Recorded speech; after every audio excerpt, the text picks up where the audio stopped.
la palabra. Punto A, que viene como una pregunta, ya usted sabe lo del cuadro que está arriba. Dice acá como la pregunta, ¿verdad? Dice, ¿qué ventaja les llevan los judíos a los gentiles?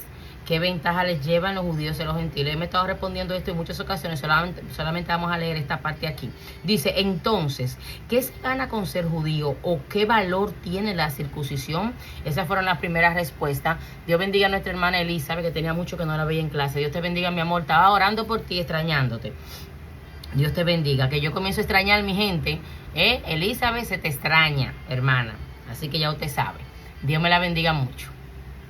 Entonces, estuvo mirando ahí, estamos en la pregunta número A, Elizabeth, mismo en la página 49, que es nuestra segunda imagen. Vamos a ver aquí, un momentico. Estamos ahí en esa parte. Espero que Jenny y Judith no se me duerma. Que yo sé que ella está en horario allá de 3 de la mañana. No te me duermas, Judith. Sí, aquí estoy. Está luchando. Tenemos que vivir diciéndole a Judith para que no se duerma.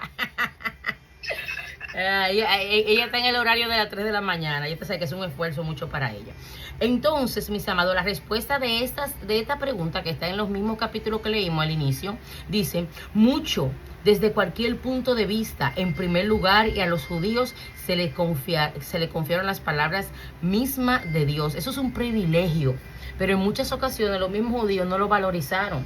Se le confía la misma palabra, la esencia de la palabra, pero no lo valorizan. Esta parte que aquí es Romanos 3 del 1 al 2 en la nueva versión internacional, no en la Reina Valera 1960, para que usted vea que está un poquito renovado aquí la respuesta de los capítulos, versículos 1 y 2. La explicación de esto es, Pablo ha dicho que los judíos son tan culpables como los gentiles. En vez de pensar en su culpa, algún judío podría hacer una pregunta que le aleje del problema y la solución. Por lo tanto, Pablo mencionó que Dios le dio a los judíos una ventaja, la luz de las escrituras. Es una bendición. Y en muchas ocasiones, no solamente en este caso como judíos, sino ya como cristianos, no valoramos la autoridad y la respuesta. No todo el mundo tiene la luz, como dice aquí el autor, la luz de la palabra. Esa es la revelación fresca del Espíritu Santo por medio de la palabra. Tenemos que valorizarlo, hermano, y que en este caso no sea como le pasó a muchos de los judíos, que lamentablemente sucede todavía en estos tiempos. Pablo enumera más ventajas de los judíos en Romanos 9, 4, 5, pero ellos no hicieron uso de las bendiciones que Dios les dio. No anduvieron en la luz que Él hizo brillar en su camino. No se aprovecharon de su ventaja. No aprovecharon la posición que Dios le dio. Así, en el sentido de querer aprovecharla para lucirse, la somos nosotros y se nos va a permitir, ahí sí quizás sí la aprovecharon, pero el beneficio no. El beneficio real que tenía esa parte. Aquí vamos al punto B, que continúa con las preguntas. Pregunta 2 dice, ¿la falta de fe de algunos judíos anula la fidelidad de Dios? Como una pregunta.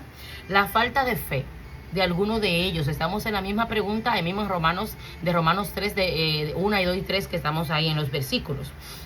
En este caso es el versículo 3. La falta de fe de algunos judíos anula la fidelidad de Dios. Y yo voy a responder como dice el apóstol, de ninguna manera. Si usted no quiere creer, eso no va a cambiar al Dios real.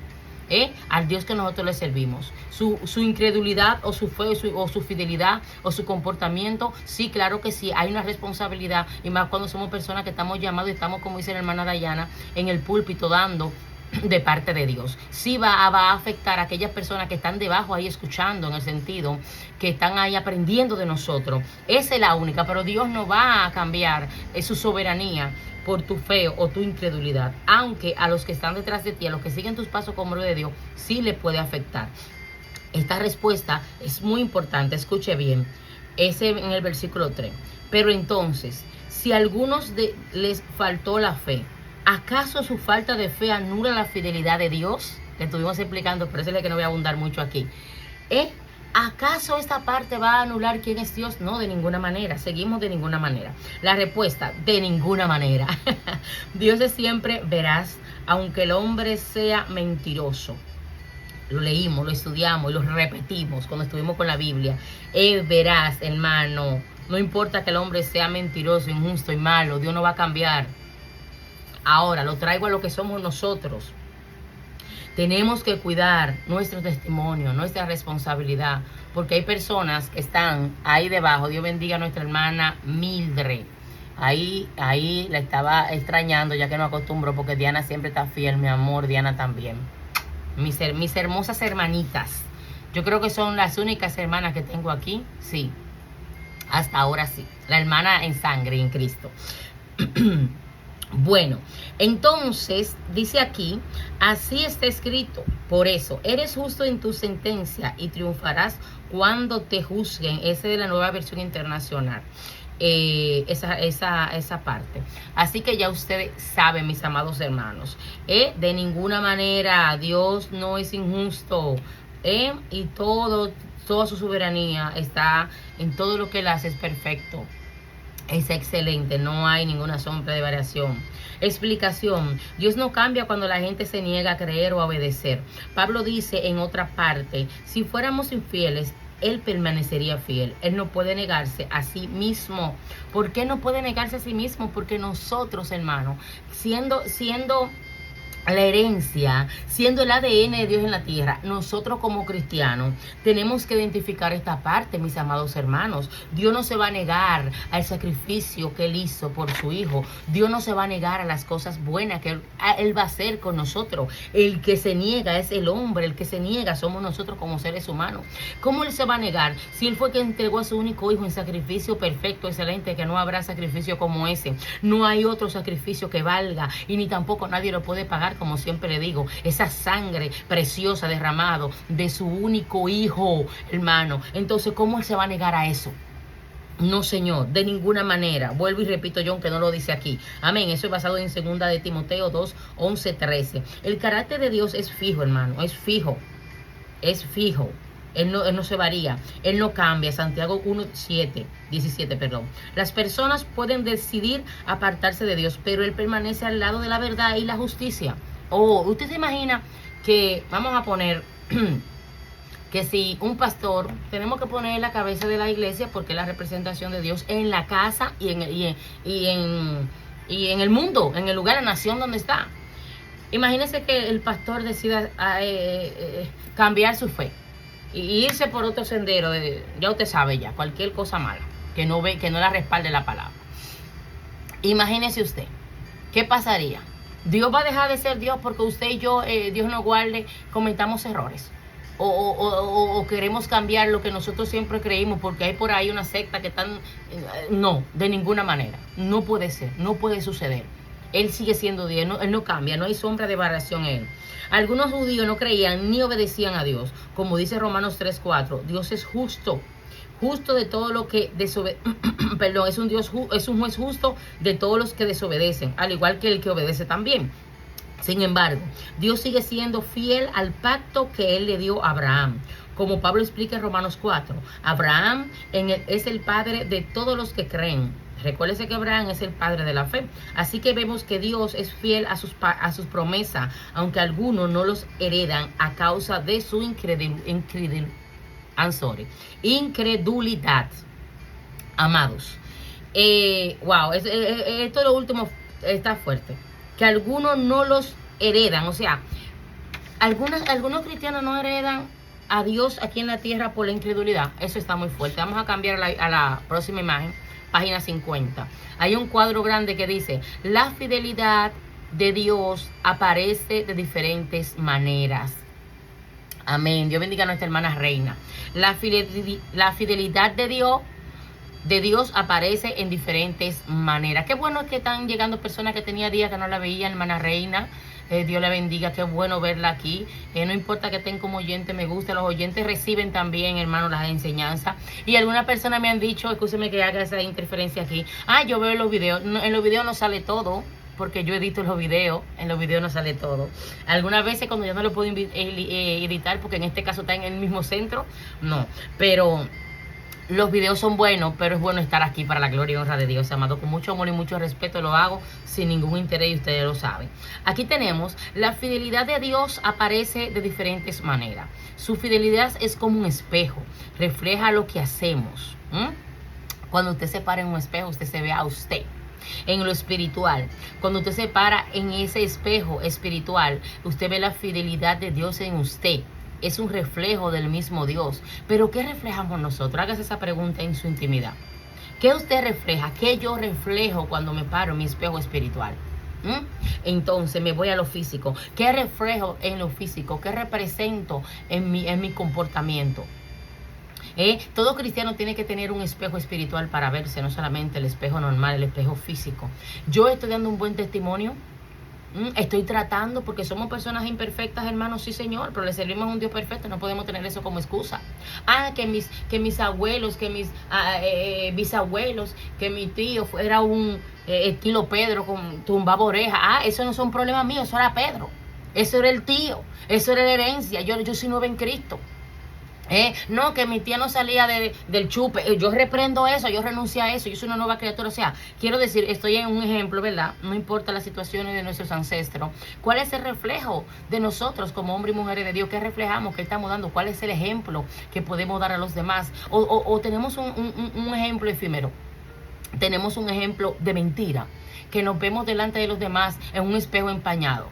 Decimos ser y nos llamamos ser hombres y mujeres de Dios, pero lo que está dentro de nosotros, nuestra intimidad, lo que hacemos, Dios mío, es que mire, hay cosas que me trae y leyendo esta palabra es más fuerte. Lo que hacemos delante de los demás, ¿cuál es el comportamiento de nosotros?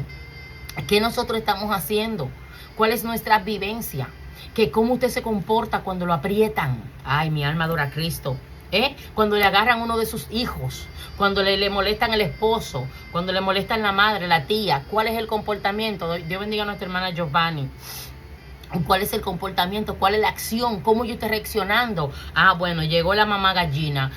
Mira, vamos a poner que no sea cierto. Tengo que traer las ilustraciones presentes, y que quizá no sean reales, inventadas por mi cabeza, porque ustedes saben, como siempre, yo me pongo y traigo ilustraciones, ejemplos, y yo traigo esto para traer una luz a lo que estamos hablando, pero no en tema de atacar a nadie, es lo que me llega a la cabeza, ¿ven? Para que no vayan a malinterpretar.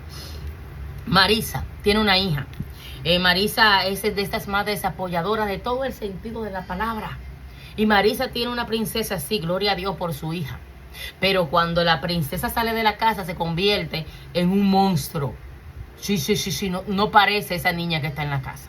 Bueno, llegan a darle los reclamos, a decirle las quejas, perdón, de la princesita. Mi hija, no, para nada. Pero tú sabes cómo tú criaste, Marisa. Tú sabes que las permisiones que le damos a los hijos y a los nietos es la educación futura para ellos exhibirse al mundo. Es el comportamiento, resultado de la educación de los hijos, hermanos.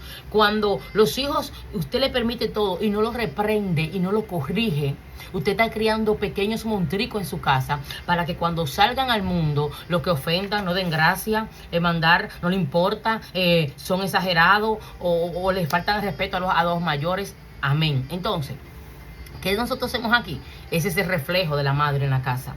El hijo es el reflejo de la madre en la casa. ¿Cómo somos nosotros reflejo del Señor aquí en la tierra? Eso respóndaselo usted. Usted que está aquí en clase, usted que está allá en el video. Responda el reflejo de Dios aquí en la tierra. Usted, yo como reflejo, ¿lo estamos haciendo bien? Ok.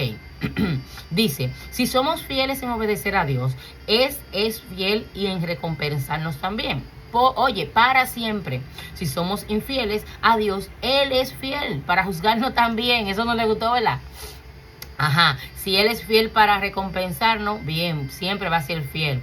Pero si nosotros somos infieles delante de Él, Él sigue siendo fiel. Lo que pasa es que nos va a juzgar porque no hay acepción de persona. Él sigue siendo fiel. No, ese es mi niño, no me le ponga la mano. Y el niño haciendo un mundo por ahí, desbaratando medio mundo. No, señor. No, señor. Con Dios no se juega. Pablo enfatiza la fidelidad de Dios en 1 Corintios 10:1-13. Dios fue fiel cuando libró a Israel de la esclavitud en Egipto. El que es fiel cuando proyectó para ellos. Él fue fiel cuando proyectó para ellos. Para cuando pecaron, Él también fue fiel a la justicia, por lo que tuvo que juzgarlo. Sí, te amo, te quiero, pero te voy a reprender. Vamos a tener la lectura, es un poquito larga, está en clase, pero quiero entrar en esta lectura, que es en el libro 1 Corintios 10:1-13, ahí lo está citando. Dice así, porque no quiero, hermanos, que ignoréis que nuestro Padre, todos que vuestros padres todos estuvieron bajo la nube, y todos pasaron el mar, y todos en Moisés fueron bautizados en la nube y en el mar. Y todos comieron el mismo alimento espiritual, y todos bebieron la misma bebida espiritual, porque bebían de la roca espiritual que los seguía, y la roca era Cristo. Pero de los demás de ellos no se agradó Dios, por lo cual quedaron postrados en el desierto.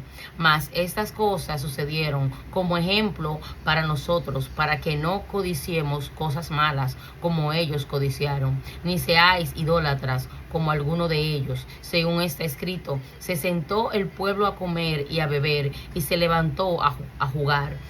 Ni forniquemos, como algunos de ellos fornicaron y cayeron en un día 23,000. Ni tengamos al Señor como también algunos de ellos tentaron al Señor como también algunos de ellos lo tentaron y perecieron por las serpientes. Ni murmuréis como algunos de ellos murmuraron y perecieron por el destructor.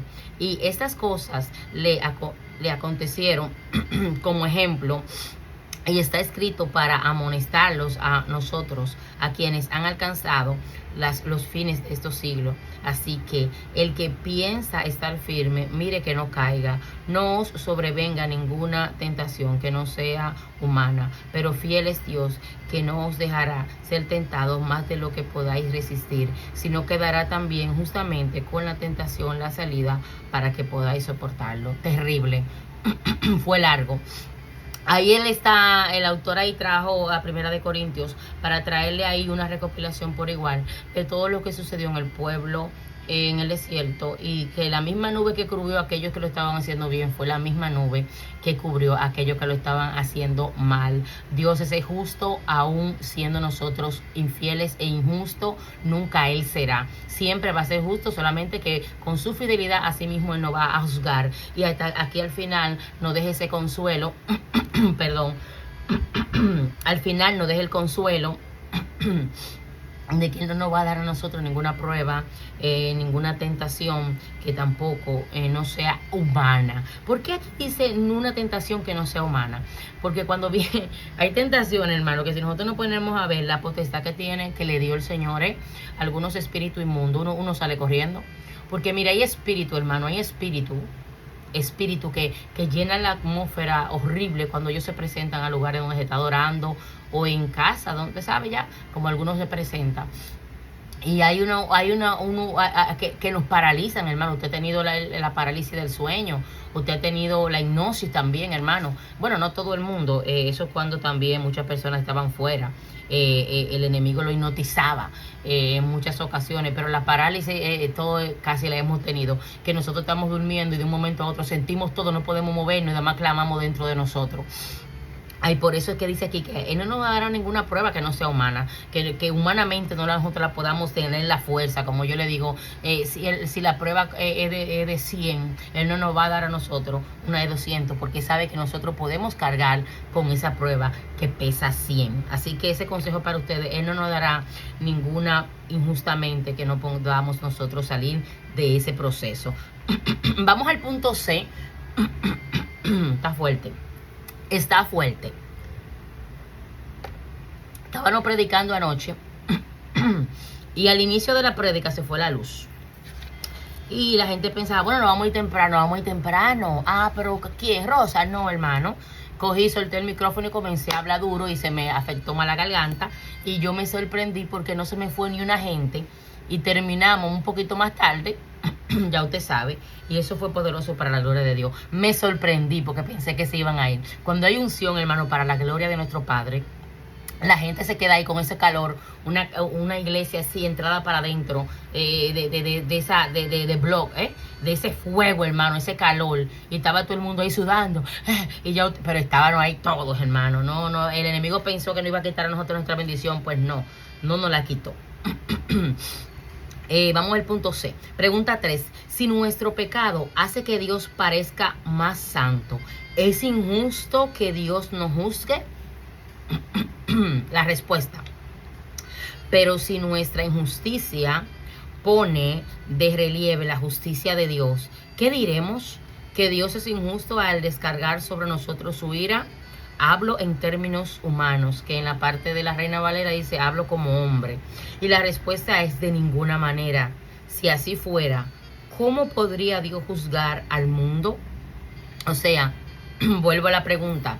Si nuestro pecado hace que Dios parezca más santo, ¿es injusto que Dios nos juzgue? Claro que no, hermano. Sométete, garganta. En ningún momento el Señor, wow, Dios es tan bueno y tan soberano y manifiesta su gloria de una manera tan hermosa, que Él nunca quiere que el hombre sea avergonzado por la maldad, por el enemigo.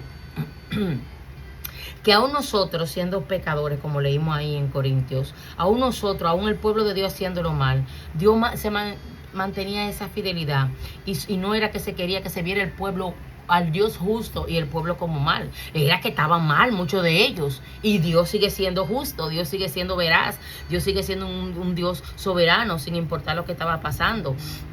O sea, Él no es injusto porque Él esté juzgando a un pecador, que aunque Él fue que lo llamó y en este caso lo sacó y lo llevó al desierto, porque Él lo sacó y lo llevó al desierto, Él va a tener que aguantar y verse como un Dios malo porque reprendió su idolatría, porque los reprendió a todos en los que estaban. No, Señor, sigue siendo un Dios bueno, sigue siendo un Dios fiel.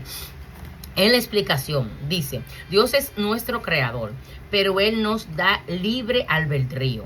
El pensar en acusar al Dios de ser injusto hace que Pablo aclare esta parte aquí. Dice, hablo en términos humanos o en términos de hombre o como hombre en la Reina Valera, porque esta es la versión internacional.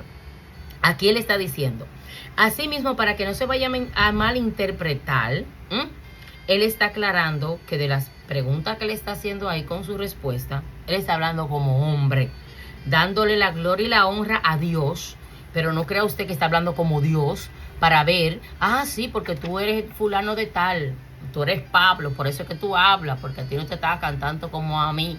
No, hermano, a nosotros todos como humanos, que somos humanos, aquí no hay Dios en esta tierra. Vivimos los embates, los ataques del enemigo y toda la malicia en contra nuestra, pero por eso nosotros no vamos a decir, ay Dios mío, ese Dios sí es malo, porque lo permitió. Él no nos va a dar a nosotros prueba que nosotros no podemos pasar. Es que hay que poner de su parte, y el pueblo no quiere poner de su parte. Entonces, dice aquí, Pablo en sus términos dijo esta parte, quiere distanciarse de los que acusan a Dios de ser injusto. Aquí mismo Pablo, con esa respuesta, hablo en términos humanos. Yo hablo como humano, no estoy hablando como si fuera Dios, porque yo he pasado, porque yo lo he vivido, y aquí estoy como ejemplo de que sí se puede. Lo hiciste mal, pasaste lo que pasaste ya en el desierto, bueno, levántate, no te quedes como muchos que se quedaron postrados en la situación que estaban viviendo, levántate. El apóstol sabía que Dios es justo y que pareció justo.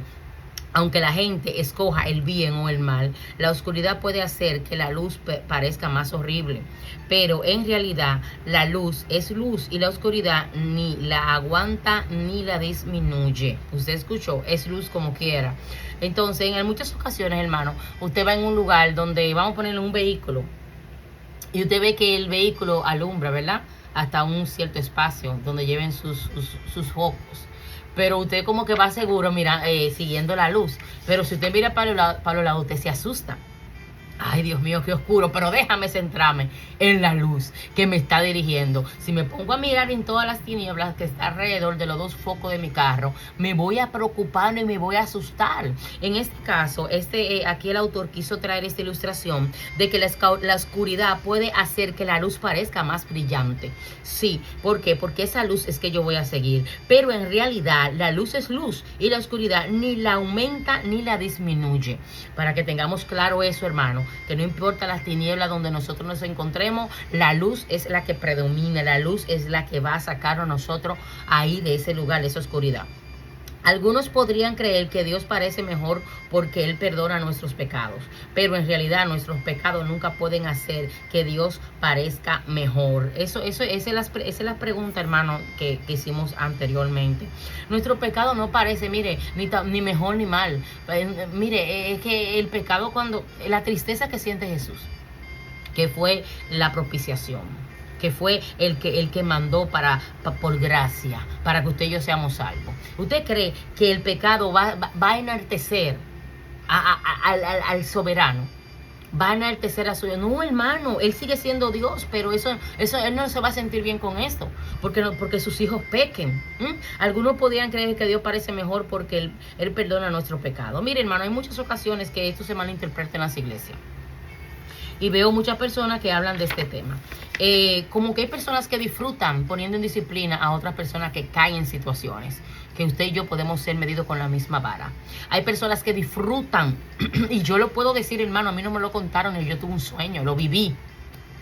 Que hay personas que disfrutan, y no tanto disfrutan poner a una persona que está ahí abatida por sus situaciones en disciplina, sino que desde el púlpito les recuerdan el estado actual de esa persona. Y por eso es que hay cristianos descarriados, hoy por hoy, que no quieren saber de los cristianos, y aún de un pastor, de un líder, de un miembro, de un diácono que está en una iglesia ahí sentado, que se va a salvar, pero esa persona está en el mundo diciendo, por fulano de tal es que yo estoy en el mundo. Y eso me da una pena, y le va a doler a algunas personas que le duela porque esa es la verdad, hermano.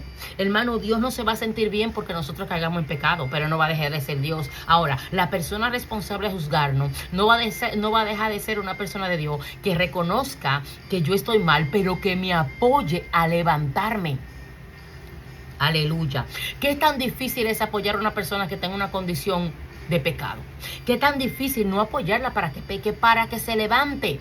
Y yo estaba orando hoy, hermano, hoy en la tarde, y yo estaba yéndome al pasado, ¿verdad? Y a la consejería que doy a algunos miembros, pastores, gloria a Dios, que hay personas, hermanos, que hoy por hoy tienen 20 años, 20 años descarriados, y van a la iglesia de visita y van con un dolor. ¿Y usted sabe quién fue culpable de ese dolor? No del pecado, porque el culpable del pecado fue él, el que lo cometió, que le dio la parte al enemigo. Pero no lo restauraron. Y no solamente no lo restauraron, sino que estando en situaciones ahí de pecado, sentado en la iglesia, en la casa de Dios, lo atacaban diario y le pillicaban la herida. Y no te ajuntes con fulano porque fulano pecó. Hermano, a mí nadie me tiene que prohibir. Claro, no es que yo siga una persona que cayó en una situación de venir a nuestra hermana Michelle. Si una persona que cayó en una situación delicada, ¿verdad? De pecado, ¿verdad? En una situación que puedes, si yo me junto, no puedo estar sola con esa persona o cualquier cosa, yo puedo cuidar esa parte. Pero esa persona la excluyen, hermano. Esa persona no puede compartir en las actividades. Esa persona, yo no sé, yo no entiendo esta parte que antes usaba mucho, gracias a Dios se ha cambiado, que la persona que tiene disciplina es como si fuera que tuviera lepra. Sí, y hasta lo predican. Tu lepra, no, Señor, reprenda al diablo en el nombre poderoso de Jesús. Una persona que cayó, hermano, hubiese podido ser yo, Dios me libre, usted, una persona. Sí, te extrañamos mucho, Michelle, Dios te bendiga. ¡Mua! Beso. Michelle está muy fajada, Michelle no olvidó a Dayana, Michelle ya no dejó. Michelle no nos ama. No, mentira, broma. Ella tiene muchas ocupaciones, eso es lo que entiendo. Hermanos, entonces, una persona que está en situaciones, y me voy más lejos, hermanos. Estamos en el tema de la clase. Me voy más lejos. Personas que no han hecho nada y que un líder, un miembro. Ok, mi amor. Que un líder, un miembro se cogió con esa persona. Esto es un tema muy difícil, muy delicado, muy triste. La persona no ha hecho nada, pero esa persona que tiene la autoridad, esa palabra está fea, pero me cogí con ella. Y yo lo he escuchado. Amén, mi amor, qué bueno. Sí, porque tu mamá salió, espero que esté ahí también. Es la hermana que me está escribiendo, por eso estoy respondiendo. Es en vivo. Pues bien, es en vivo pero grabado. Amados, me la cogí con esa persona. No la soporto. Y como tengo la autoridad de arreglar los programas y hacer y deshacer, Dios mío, ahí voy a estar haciéndole malo a esa persona. Le vamos a dar cuenta a Dios por nuestras acciones, sean malas o sean buenas. ¿Por qué, hermano? ¿Por qué? ¿Qué importa que se levantó uno que vino último que yo y Dios lo está usando? Reprende ese espíritu de envidia que hay dentro suyo. ¿Qué importa que lo... Ah, no, peor aún. Esa muchacha, ese muchacho que llegó con un fuego, una unción, Dios lo usó y le reveló el pecado oculto que tiene cualquier persona. Vamos a sentarlo. Ay, ese tema no le gusta mucho. Que no le guste la realidad de lo que está pasando. Dios mío, vamos a terminarlo ahí porque vamos a perder unos cuantos... como yo no monetizo mis cuentas, ni tampoco tengo suscriptores no, los míos no. Mucha gente me lo aconseja, yo no siento hacer eso. Estos videos para que lleguen gratis, como doy la clase gratis también, les llegue gratis a las personas. O sea, que si se va ofendido, qué pena que se va, pero no tenemos compromiso económico ni compromiso personal con nadie. El compromiso es dar la palabra de Dios conforme a lo que Dios nos está dando. Mucho cuidado si está siendo injusto y si está haciendo sección de personas en la iglesia. Y también recordando que tú eres ejemplo de Dios. Ejemplo de Dios, tenemos que somos aquí ejemplo, pero de Dios, porque como personas, personas ejemplares, sí, pero si venimos de Dios, humanamente nosotros dañamos las cosas, el ser humano daña las cosas de su esencia. Para poder ser un ejemplo, tenemos que ser un ejemplo que venga de parte de Dios, nos guste o no, es la realidad. Dice, Él perdona nuestros pecados, pero en realidad nuestros pecados nunca pueden hacer que Dios parezca mejor. Cuando el pueblo de Dios peca, le da al enemigo una oportunidad de difamar a Dios, sí, ciertamente. Una ocasión para burlarse de la liberación que Dios hizo, segunda de Samuel 12:14. Landy dijo que su problema no era con Cristo, sino con los cristianos. Pablo citó a Isaías 52:5. Ahí le estoy hablando de muchas personas que hoy por hoy están descarriadas. Y dice, mi problema no es con Dios, no es con Cristo, pero el problema es con los cristianos. ¿Qué situación? Entonces, ¿cómo una persona puede mezclarse? ¿Cómo una persona puede ir a una iglesia y están en el mundo, hermano, por 1, 2, 3 cristianos que no están haciendo la cosa correcta? Dios mío, Dios tenga misericordia de nosotros. Dice acá Isaías, ¿verdad? 52:5. El hombre de Dios es blasfemado entre los gentiles por causa de vosotros. El nombre de Dios es blasfemado. El nombre de Dios es blasfemado entre los gentiles por causa de nosotros, de vosotros en este caso. Romanos 2:24. Nuestro pecado nunca puede hacer que Dios parezca mejor, sino que parezca peor por los ojos de los incrédulos. Como le expliqué, no es que Él lo sea, es que delante de los ojos de los demás, delante de las personas, ay Dios mío, ¿qué Dios es ese? Por eso es que yo no creo en cristiano, por eso es que yo no soy cristiano, yo soy más cristiano que ese, mira que ese no sirve. Mucho cuidado con el ejemplo que estamos dando, porque muchas personas hoy por hoy no entran a las iglesias por un mal ejemplo y generalizan y le echan la culpa al único que no tiene la culpa. Como yo le he dicho a alguna persona, no vuelvo a la iglesia, yo le digo, pero mi hijo, ¿qué te hizo Dios? Dios no, pero fulano y fulano de tal, pero es que fulano y fulano de tal no es tu Dios. Es Dios, pues yo me voy a quedar en mi casa. Y es duro, hermano, y son cosas que nosotros no podemos arreglarla con una simple explicación, porque son personas que fueron heridas. Vamos a continuar en el punto